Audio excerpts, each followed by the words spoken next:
Hello, my friends, and welcome back.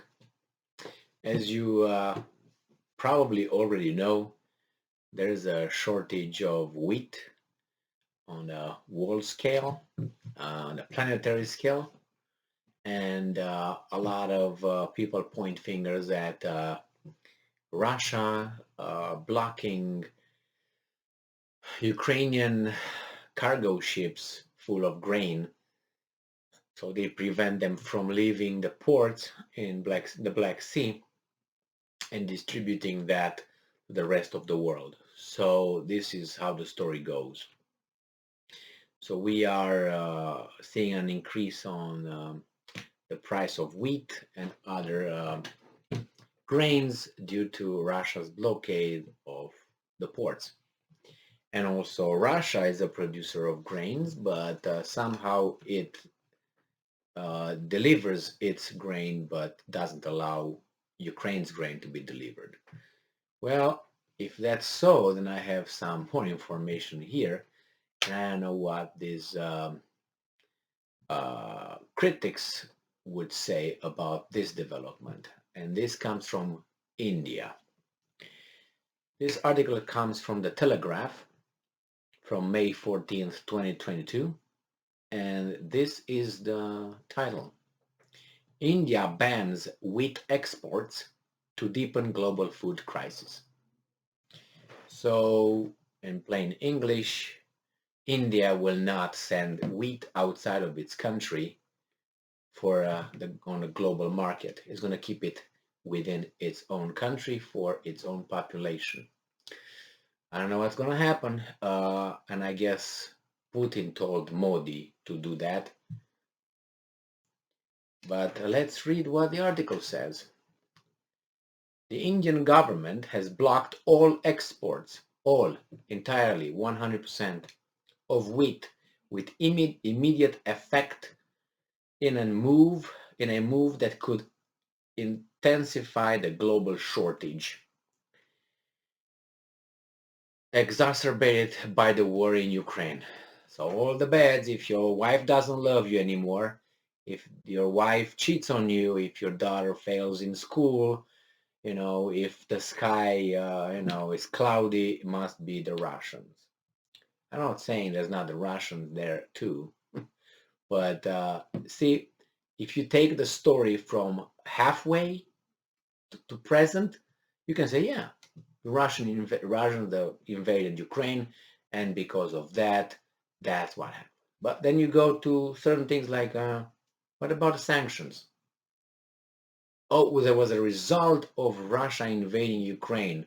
Okay, did Russia invade countries that put the embargo and the sanctions on Russia, or no? And if you go before the invasion, the whole scheme changes. We got more people, more countries that are really involved in all this calamity. Well, let me continue with the article. India, and this is very important, the world's second largest producer of wheat, was expected, I don't know how, to bolster supply badly depleted by Russia's war in Ukraine, which has caused exports from the Black Sea region to plummet and the UN to warn of a global hunger crisis.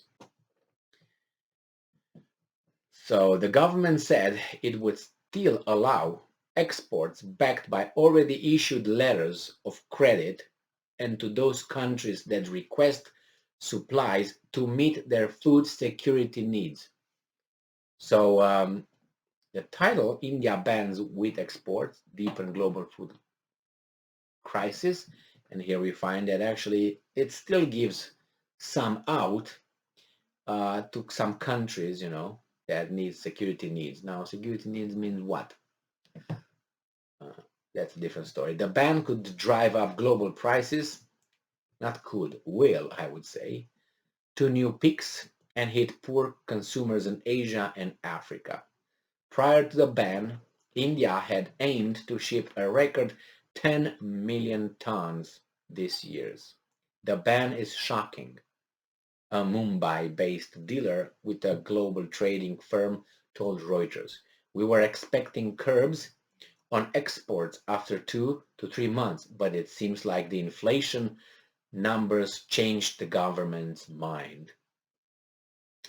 Yes, uh, wheat prices in India have risen to a record high, in some places as high as 25,000 rupees, that is 263 pounds, in British pounds, English pounds, per ton, way above the government's fixed minimum support price of 20,150 rupees. So that's 5,000 rupees extra, 4,850 to be more precise. So the government has estimated production would hit an all-time high of 111.32 million tons. But a sharp and sudden rise in temperatures in mid-March means the crop size could be smaller than expected at about 100 million tons or even lower. Yeah, it's expectations with reality. There's a different areas.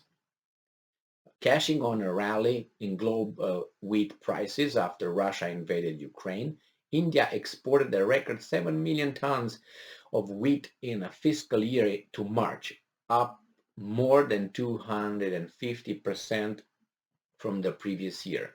In April, India exported a record 1.4 million tons of wheat, and deals were already signed to export around 1.5 million tons in May. In 2020, Ukraine was the world's fifth largest exporter of wheat, with low-income countries such as Bangladesh and Lebanon among the beneficiaries, but since the invasion of Russia's forces have blocked grain exports from Ukraine's ports. So, I don't blame India for doing this, even if my children were to starve if you go that way. I tell you why. Because that's their children who will die if they give to someone else. And their country, produces this wheat. It's theirs. If they want to share with us, fine. Otherwise, we will make somehow happen. So, we are responsible for our children, for our countries.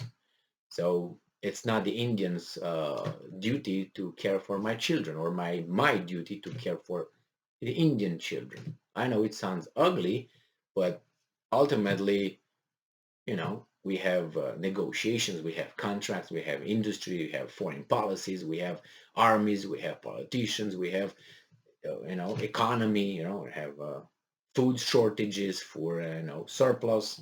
So we are going to make it somehow. And how that's going to happen?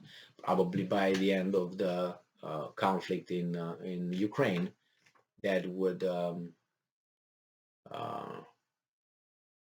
solve problems. India will give here and there, and so be it. Their responsibilities is towards its own their population, not to my population. It is what it is, The way I don't share my money with the Indians, they don't share their crop with me.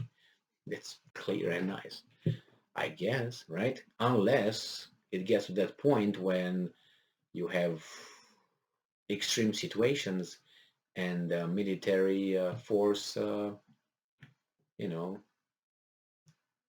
could be, talked about, which in this case you can't because India has nuclear weapons, but let's not go this far. It's just the fact that India banned its main exports of wheat. That's the whole point. And we'll see how things develop. Thank you very much for being with me again today. Stay strong, stay smart, look for the truth, and be just. See ya.